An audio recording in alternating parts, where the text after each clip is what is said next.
City India news, महाराष्ट्रातील लोकप्रिय news channel.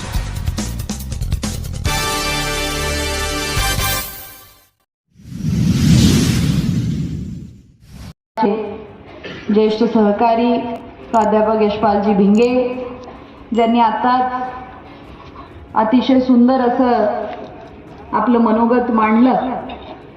आमचे ज्येष्ठ मार्गदर्शक डॉक्टर जाकीरजी चाऊस, शिवसेनेचे आमचे सहकारी तालुका अध्यक्ष रवींद्र पाटील भिलवंडे, या कार्यक्रमाला मुद्दाम उपस्थित झालेले माझे सहकारी राज संजय बियानी, व्यासपीठावर उपस्थित असलेले हळदेकरजी, आलेगावकरजी, सर्व सन्माननीय व्यासपीठ, काँग्रेस, राष्ट्रवादी काँग्रेस, शरदचंद्र पवार गट, शिवसेना उद्धव बाळासाहेब ठाकरे गटाचे सर्व पदाधिकारी, कार्यकर्ता, गावातील आमचे सर्व सहकारी, मोठ्या संख्येने उपस्थित असलेले सर्व मतदार बांधव आणि भगिनींनो, सर्वप्रथम अतिशय सुंदर अशा या प्रचार सभेचं आपण सर्वांनी आयोजन केलं। कोलंबी नगरीतील आमच्या सर्व सहकाऱ्यांचे मनापासून अभिनंदन व्यक्त करते, आभार व्यक्त करते।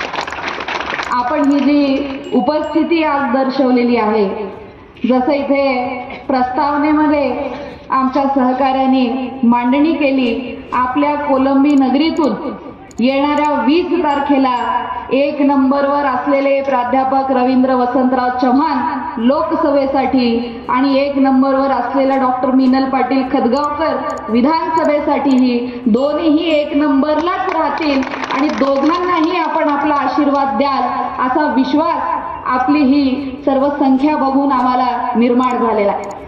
अतिशय सुंदर अशी भाषणं या ठिकाणी झाली। आपल्या गावाच्या विकासासंबंधी काही प्रश्न मांडण्यात आले।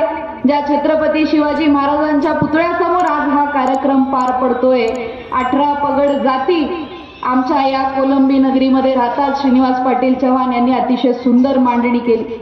या 18 पगड जातीची ही कोलंबी नगरी छत्रपती शिवाजी महाराजांच्या पुतळ्याची इथे मागणी आहे आणि येणाऱ्या काळामध्ये आपली ही मागणी निश्चितपणे आपल्या हक्काचे खासदार आणि आपल्या हक्काच्या आमदाराच्या माध्यमातून पूर्ण होईल।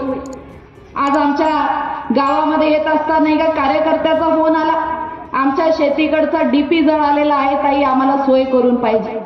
शेतकऱ्यांचे प्रश्न आहेत, गावातील नागरिकांचे प्रश्न आहेत। एखादा डीपी गेला म्हणून या 5 वर्षांमध्ये या गावामध्ये कुणीही सांगावं, आमदाराला फोन केला आणि त्यांनी आम्हाला डीपी बसवून दिला तर त्यांना बक्षीस देण्यासारखी ही घटना झाली। गावातल्या सामान्य माणसाच्या प्रश्नाला प्राधान्य या गेल्या 5 वर्षांच्या काळात कधीही दिलं गेलं नाही, ही अतिशय खेदजनक बाब आहे। आज आमच्या महिला भगिनी इथे बसलेल्या आहेत, ज्येष्ठ 60 वर्षाच्या निराधाराची एकही बैठक आपल्या